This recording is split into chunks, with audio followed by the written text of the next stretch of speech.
구원해준 나의 천사 나의 세상 난 이상 새 고향이 널 만나러 Warning, my voice incoming. Mute if needed. Rain clung to her lashes like forgotten tears as she stepped into class, her back thudding softly on the chair. Her hair, damp and tangled, framed her face like wilted petals. She had forgotten her umbrella. Again, of course. The classroom smelled of old books and wet shoes. Her jacket clung to her shoulders, soaked through. She ran her fingers through her hair, sighing. She needed to dry it. Her seat felt too cold, the room too heavy.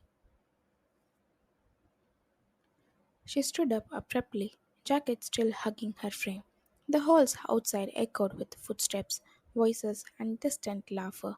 She moved towards the door, boots squeaking faintly on the wet floor. But just as she reached the exit, she crashed into someone. Her breath caught, his shoulder sharp against hers. Jungkook, the rude storm of their class. Eyes colder than January wind, tongue sharper than broken glass.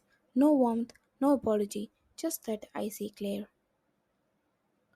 Watch out, he muttered, his voice dry, eyes flicking over her like she was a stain. His brows lifted as if she was the problem here. Typical Jungkook, always annoyed, always proud. Maybe you should, she snapped, brushing past him. Donate your eyes, they are clearly not in use. Her voice laced with sugar and venom. She did not look back.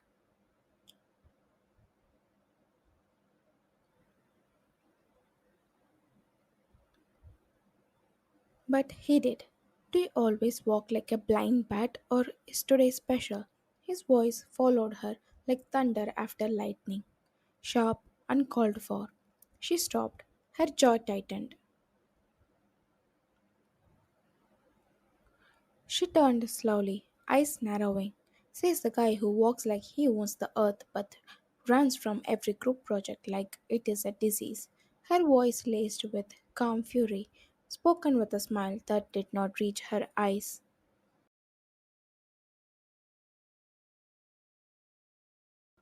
He scoffed, but the smirk was there, quiet, dangerous. She rolled her eyes again and turned, leaving behind the rain, the heat of his glare, and her heart that oddly beat a little faster than before. She had no idea who she was talking to every day. The sarcasm, the insults, the passing tension. She thought it was just coincidence. Just a cold boy with a colder attitude. Nothing more. Just another face in the crowd.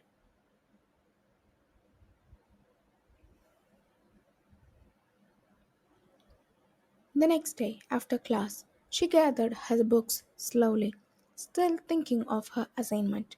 The hall outside buzzed faintly with chatter and laughter. She turned toward the cafeteria, hunger blooming behind her ribs, just a quick walk ahead. But then she stopped abruptly. Her back bumped into someone's chest, solid and unexpected. She froze, then slowly turned around. And of course, it was him. Again, Jungkook, like a ghost tied to her shadow. I think I do not have my eyes behind my back, she said dryly, eyes flicking up at him, lips tight.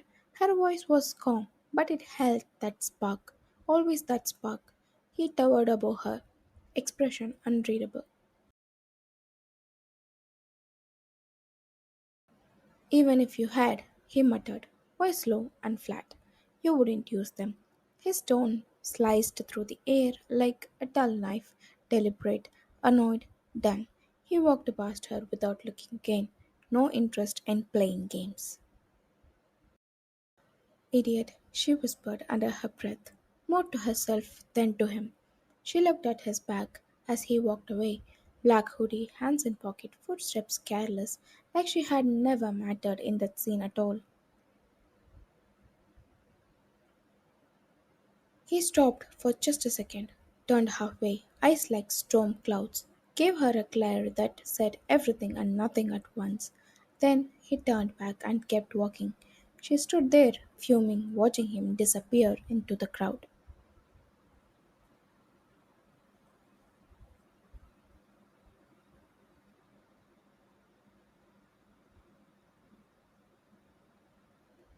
The room buzzed with quiet focus. Pens scribbled, fingers tapped, pages turned. But him, he was just there. Jungkook sat still in the corner of the room, not speaking, not listening, lost somewhere far beyond the walls of that room. She glanced up from her notebook. There he was again, eyes glued to his phone, shoulders slouched like gravity had grown heavier just for him. He looked like he belonged nowhere like this project. This moment, this world did not touch him. The group continued talking. Ideas flowed like water, but he remained untouched. She leaned closer, her patience thinning like stretched thread. Her voice came soft but sharp, eyes locked on him. Why are you even here if you cannot focus?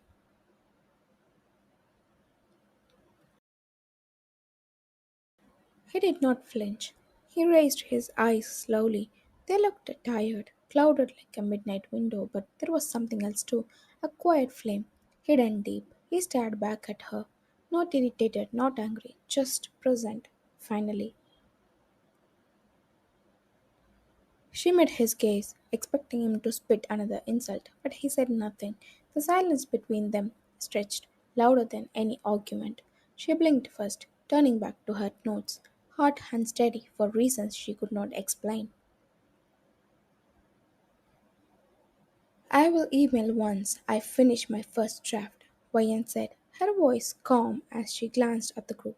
They nodded, words unspoken, and began to leave one by one, their footsteps fading down the hall like a closing chapter. She looked at her watch, just enough time left before her shift. She stood, slinging her bag over her shoulder, ready to head out, but her hand brushed the edge of her notebook, and everything spilled pens, papers, a mess. She clicked her tongue in annoyance, kneeling down. Her fingers scrambled across the cold floor, gathering her scattered thoughts one by one. Her shoulders tensed.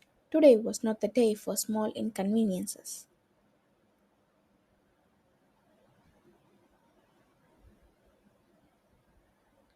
Just then Jungkook passed by, silent, distant. He did not even look down. His foot hovered dangerously close to her pen. Reflex took over. She pushed his leg slightly, her hand quick. He stopped, startled. She looked up, eyes sharp, unblinking.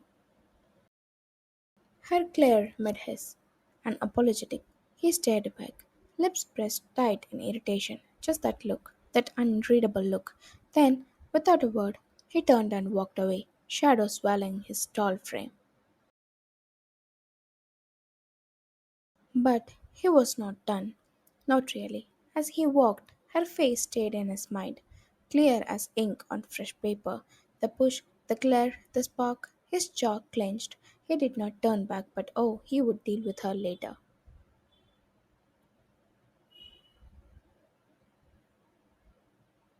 The bar glowed softly, a quiet hum of activity beneath the shimmering lights.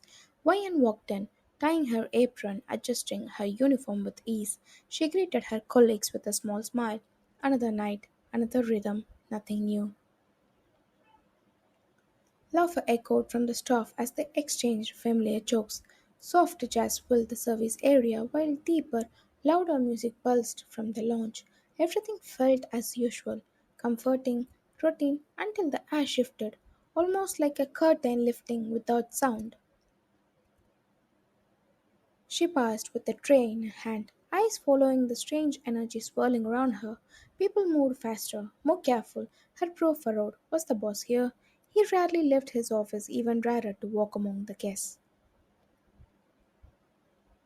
But something was off. He was not in his usual glass walled cabin. He was somewhere among them. Eyes narrowed, Ryan glanced across the room, then at the seminar movements near the private booths.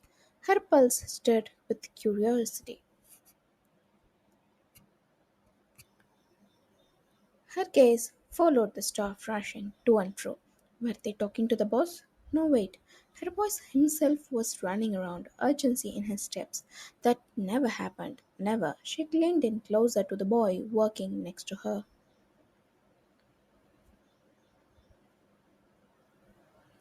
Who is here? She whispered, barely audible over the clinks of glass. Someone speak, Minho whispered back. The actual owner, remember? The mafia boss. His voice dropped, the weight of the words heavier than usual. She nodded slowly. They had spoken of him when she first joined. The mysterious owner who never showed his face, a man with power, shadowed history, and eyes that saw too much. Why now? Why tonight?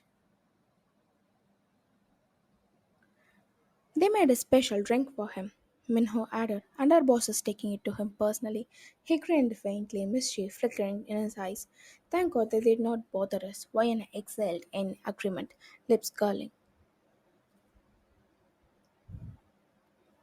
Just then the boss approached. His eyes swept the room before landing on her. He paused, then glanced at her name badge. Miss Lee, have you cleaned the guest room? His voice was calm, but something in it commanded attention. Ryan blinked, her heartbeat skipped. She was not on cleaning duty, but before she could respond, Minho stepped in, awkwardly smiling.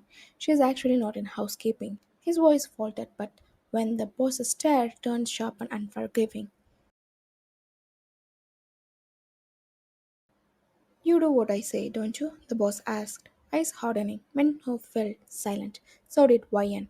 The moment stretched tight like a wire. She swallowed, then spoke up, her voice steady. I'll do it, Ryan said quickly.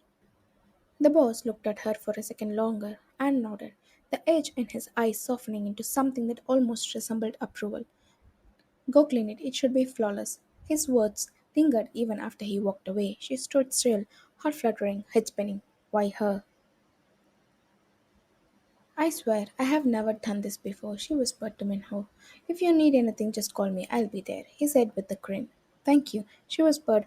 A victorious smile tugged at her lips as she turned toward the guest room.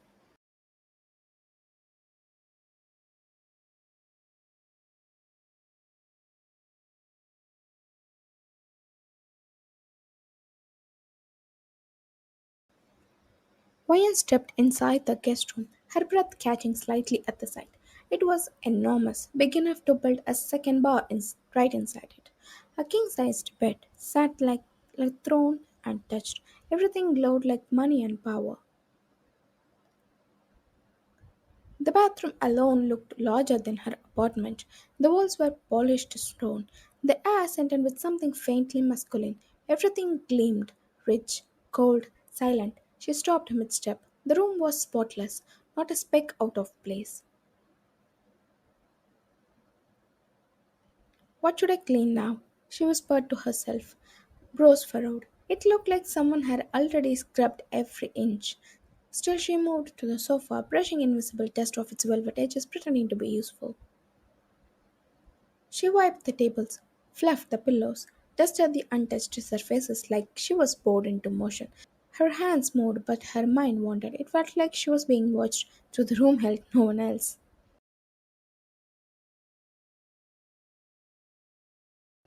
Then she heard it. Footsteps, heavy, close. Her heart thumped. Why now? Why so soon? She froze, her cloth still in her hand, and slowly turned round. The door was already open. Her boss stepped in first. He looked around once, sharp and silent, then quickly caught her eyes, gestured for her to leave. No words, just a look that said, hurry. She nodded and grabbed the items in her arms.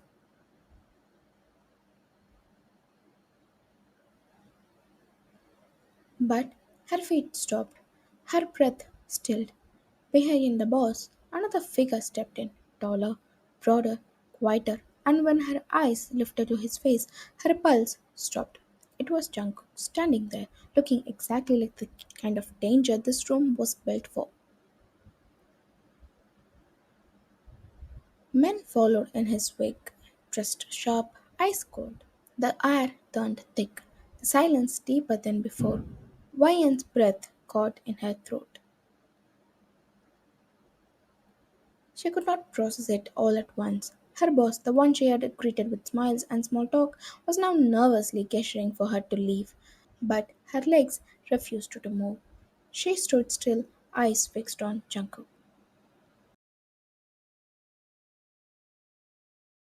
Jungkook looked up to her. Recognition flickered behind his dark eyes. She could not read him, but his voice came low, hoarse, and commanding. Out one word, sharp enough to slice the air between them. Wayang flinched. Behind him, the assorted men obeyed without question. They moved out silently, shadows without names. Only the boss remained. He looked at her, then at Jungkook. He moved forward toward her, hand half raised.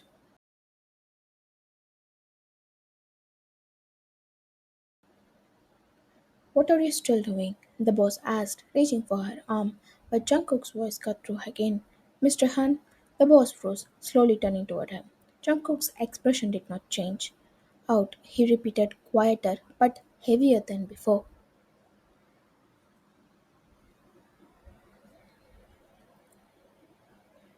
Mr. Han blinked. For a moment, confusion clouded his face. Was that command meant for him? But then he gathered his thoughts, nodded once, and turned to leave, almost gone, until Jungkook cleared his throat.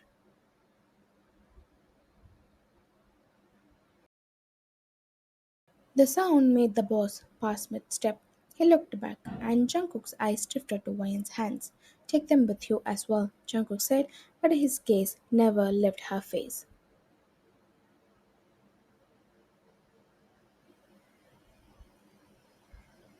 The boss turned again, eyes landing on the items in her hands. His fingers hesitated, then reached out. She let him take them, too stunned to resist. She still did not understand what was happening. Nothing made sense anymore. And then they were gone. The door closed gently. The echoes faded. The guest room fell into place. Only Jungkook remained, and her alone, her heart beat thunder in her chest like it was trying to escape her body. He stepped toward her slowly, deliberate and quiet. His presence was heavier now, taller, sharper. Then she remembered. She had seen him every day at university, but tonight he was different. This was not a classmate, this was someone else. She gulped, looking up. Her eyes did not blink. She searched his face for something familiar, but nothing came. Jungkook was unreadable, carved from silence and fire. He stopped, close enough that she could feel the air shift. "What did you call me then?" he asked, voice low and deep, vibrating through her like a quiet thread. Her lips parted, her heart shattered. She shook her head gently, but his gaze never left her. "Hmm?" he hummed, stepping closer. The sound lingered in the air like smoke. Her body tensed as she felt the pressure of his presence wrap around her. "Idiot," she whispered, soft like a guilty prayer. His smirk arrived slowly. She looked up again, searching for Messi. Why did he feel different now? Why did fear curl inside her chest like smoke? If he was the real boss and he hated her, they could fire her, or even worse. "What are you doing here?" he asked, eyes narrowing. His voice did not carry anger, only command. She swallowed, trying to regain herself. "Your eyes still not working?" she snapped, trying to sound braver than she felt. His brows lifted. "No," he replied, taking another step toward her. She instinctively stepped back, her breath shortened, her thoughts scattered. She looked around the room for an escape, but found none. The walls felt closer now. "So, if you cannot see me, let me tell you. I am working here, part time, $10 per hour, and if you raise my salary, I would be very thankful since you are my boss," she said, lifting her chin slightly.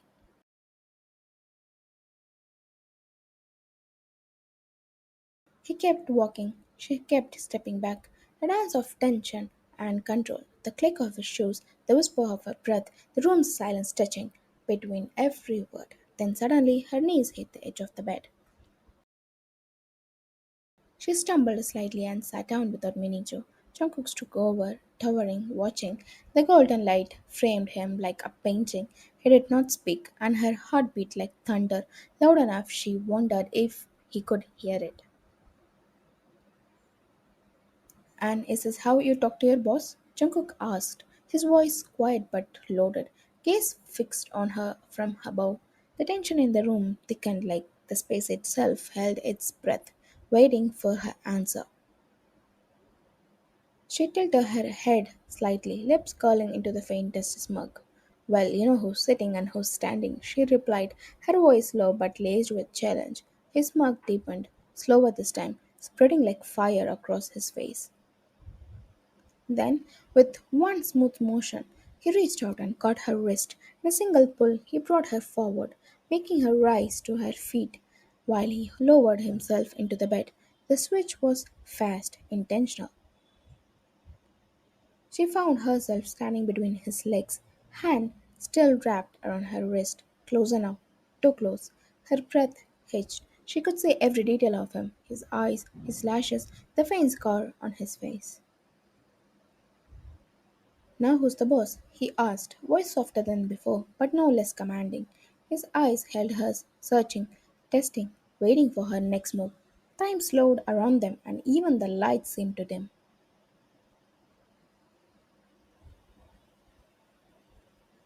She did not pull her hand away. She could have, but she didn't.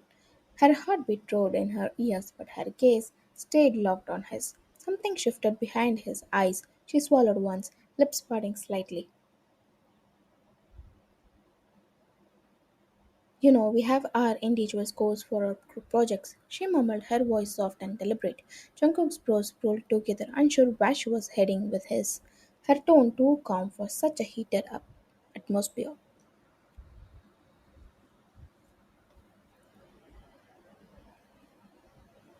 "Louder," he commanded, his hand still clutching her wrist. She looked up at him, fire quietly dancing in her eyes, unafraid now, as if teasing a wild animal.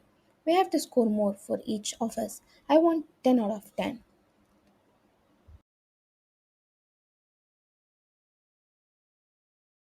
His expression didn't shift, but his mind searched her face for meaning. "Help me score it and I'll accept you as my boss," she said, her voice dipped in challenge. His tongue pushed against his cheek, jaw ticking once.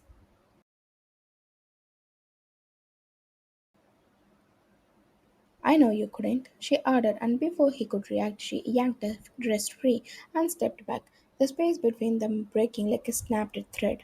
Her eyes narrowed slightly. "You can only fight, you can't study." She tilted her head, voice lined with bitter sarcasm. "I mean, why are you even in our university?" Her words struck but something buried, and he stood up without a sound, raising until his shadow swallowed her whole presence. "A gracious tradition in our family," he said, voice steady, almost bored. His eyes never left hers, like they were still locked in a silent war neither could name. "So," she asked, chin tilted, "can I leave now?"